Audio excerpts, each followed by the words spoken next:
Hello, friends, and welcome. Today's episode is a viewer suggestion from my longtime friend, Marty.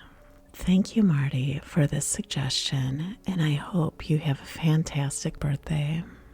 If anyone else has a suggestion or a story you want me to read, please email me. This episode is not suitable for all viewers due to frightening and disturbing situations.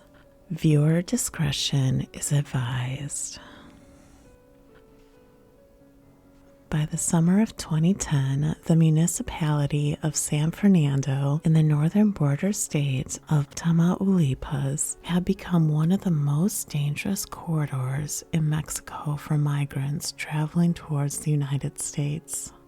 The town sits along major highways linking central Mexico to border crossings such as Reynosa and Matamoros, with routes heavily used by both smugglers and organized crime.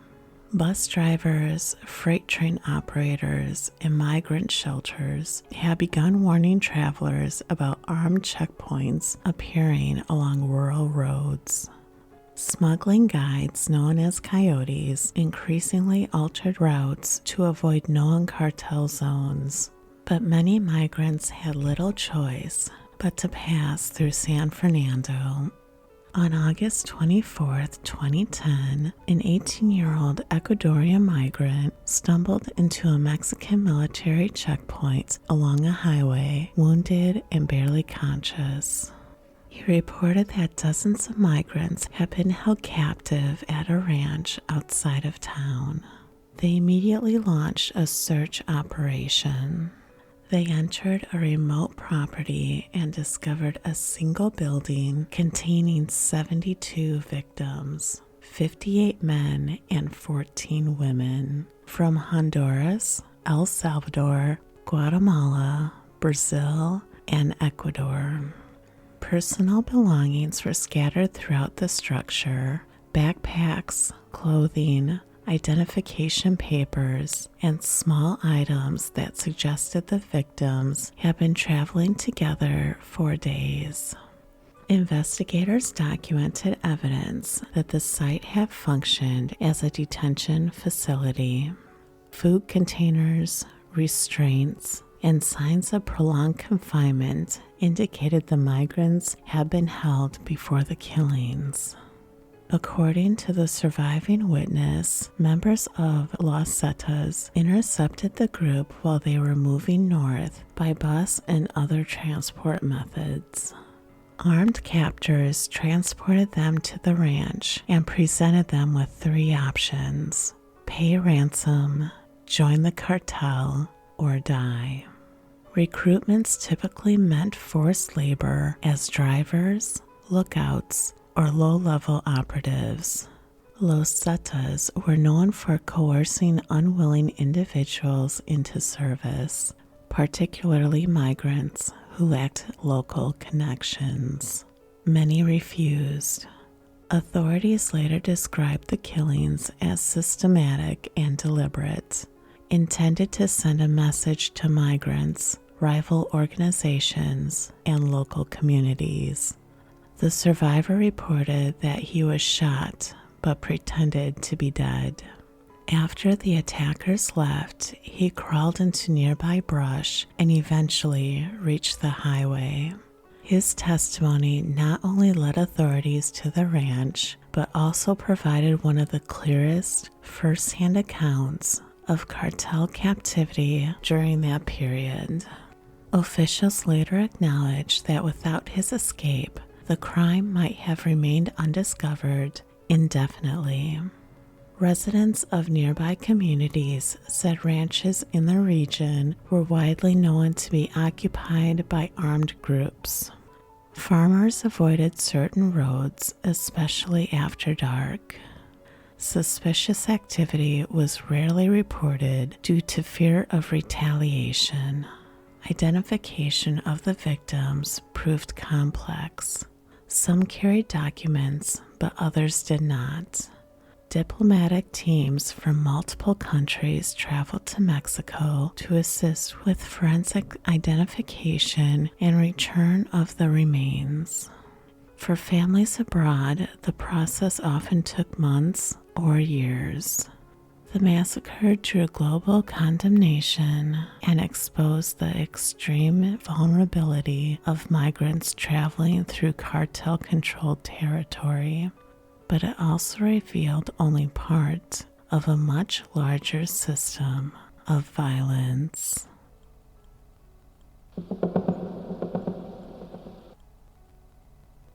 Following the San Fernando massacre, authorities began re-examining reports of missing travelers across Tamaulipas. Investigations uncovered a pattern of systematic abduction along major bus routes. Commercial buses traveling north toward the U.S. border were being stopped at improvised checkpoints, staffed by armed men in tactical gear. Drivers were forced to pull over, often under threats of violence. Survivors later reported that gunmen boarded buses, ordered passengers to present identification, and selected specific individuals, typically migrants, young men, or those traveling alone. The selected passengers were forced off the bus and loaded into waiting vehicles.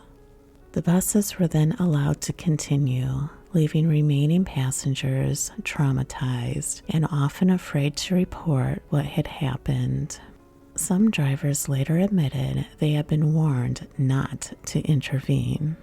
Others described being instructed to keep moving or face consequences.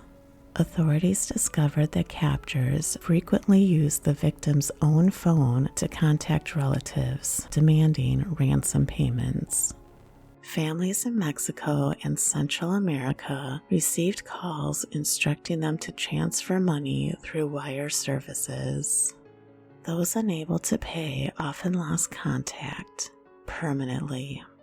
In April 2011, investigators searching for missing passengers uncovered multiple clandestine burial sites near San Fernando. Excavations ultimately recovered nearly 200 bodies buried across numerous graves. The arrangement of the graves suggested repeated use over time. Some sites contain victims layered on top of one another, indicating ongoing operations rather than a single incident. Survivors who escaped captivity described remote ranches used as holding facilities. Detainees were interrogated about their backgrounds, employment, and family connections to determine ransom potential. Others were pressured to join criminal activities. Several accounts described forced labor, intimidation, and physical coercion designed to break resistance. Local residents later told investigators they had noticed unusual nighttime activity near isolated properties, convoys of trucks, construction equipment, and armed guards, but feared speaking out. Human rights organizations describe the discoveries as evidence of one of the largest patterns of forced disappearance in modern Mexican history. In response, the Mexican government increased military patrols in Tamaulipas, though criminal groups adapted by shifting operations or altering tactics.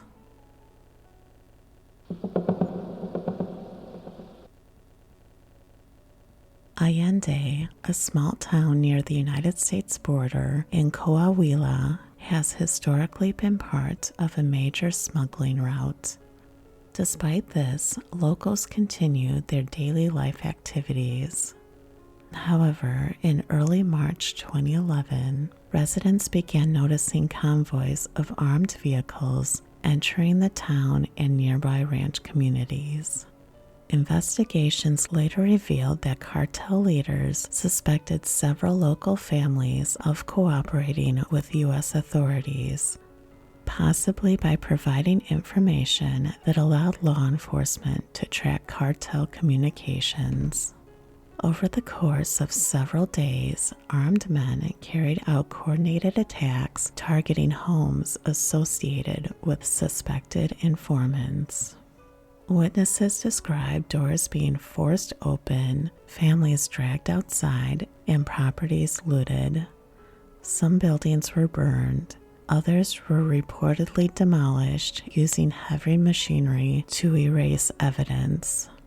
Entire extended families disappeared, including children and elderly relatives. Survivors reported seeing trucks leaving town loaded with captives. Smoke from fires rose across neighborhoods for days. The violence extended into surrounding rural areas where relatives of suspects lived. Some witnesses said attackers demanded lists of family members or associates, expanding the scope of abductions beyond initial targets. This contributed to the disappearance of entire social networks rather than isolated individuals. Local police presence was minimal. Residents later stated that authorities appeared overwhelmed or absent during the attacks. Official investigations later confirmed dozens of victims, though many analysts believe the true number may be significantly higher due to destroyed evidence and unreported disappearances. For years, survivors remained silent out of fear.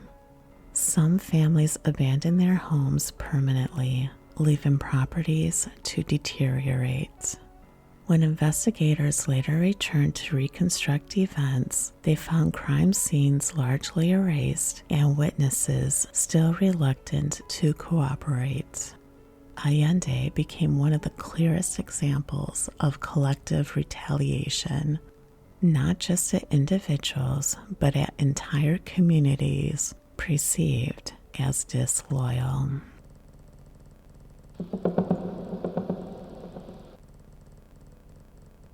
Monterrey in Nuevo León is one of Mexico's largest industrial and economic centers, home to major corporations, universities, and a large middle-class population.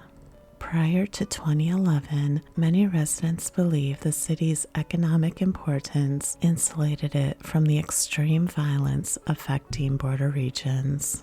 On the afternoon of August 25, 2011, that assumption was shattered. Surveillance footage later released by authorities showed several vehicles arriving outside the Casino Royale.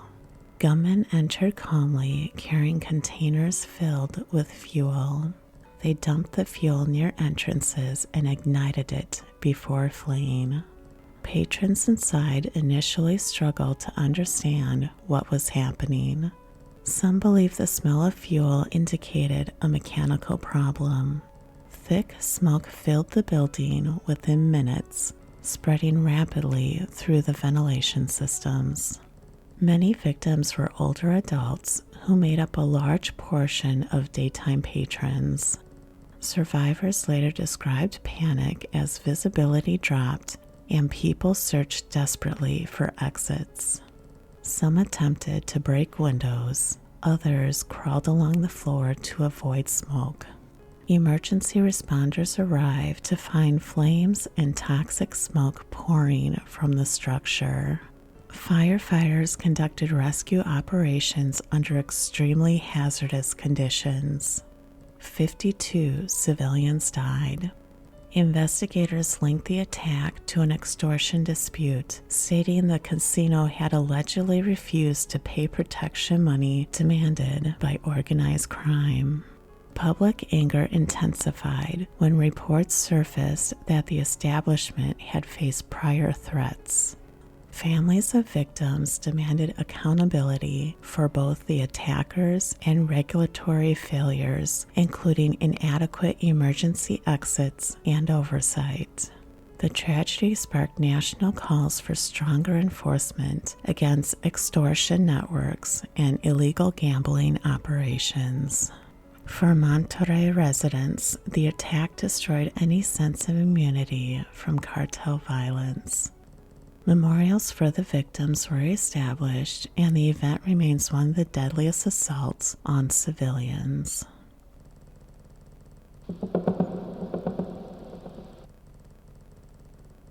Culiacán has long been considered a stronghold of the Sinaloa cartel, making any major law enforcement operation there especially risky. On October 17, 2019, Mexican military forces located and detained the son of the drug lord Joaquin El Chapo Guzman, Ovidio Guzman Lopez, in a residential neighborhood. The operation initially appeared routine. However, news of the arrest spread almost instantly through the cartel's communication networks. Within minutes, armed groups began mobilizing across the city. Convoys of vehicles appeared at key intersections. Gunmen seized civilian vehicles and used them to build barricades, many of which were set on fire to block access. Attacks were launched against military forces. In some areas, gunmen positioned themselves near military housing complexes, increasing pressure on authorities concerned for the safety of soldiers' families. Prison riots allowed inmates to escape, adding to the chaos. Residents reported sustained gunfire across multiple districts. Drivers abandoned cars in the streets and fled on foot. Public transportation halted. Flights at the local airport were disrupted. Teachers locked classroom doors and instructed students to remain quiet and away from windows. Businesses closed abruptly as employees sought shelter. Hospitals activated emergency protocols in anticipation of large numbers of casualties. By late afternoon, officials concluded that maintaining custody of Ovidio could lead to widespread civilian deaths. The government ordered his release. Authorities later stated the decision was made to protect the population. The day became known locally as Black Thursday. In the aftermath, school remains closed for days, and businesses operated on reduced schedules. Residents described lingering fear and anxiety, particularly during subsequent military operations. Analysts noted that the crisis demonstrated the cartel's ability to mobilize rapidly, coordinate attacks across a major city, and exert pressure sufficient to influence government decisions. Thank you, friends, for joining me today. If you enjoyed the stories in this episode, please like, subscribe, and hit the notification bell to be alerted to all future content. If you have a story you would like me to read, feel free to email me your submission for a chance to hear your story on a future episode. Thank you again, friends, for your love and support. I'm Avarea, and until next time, take care.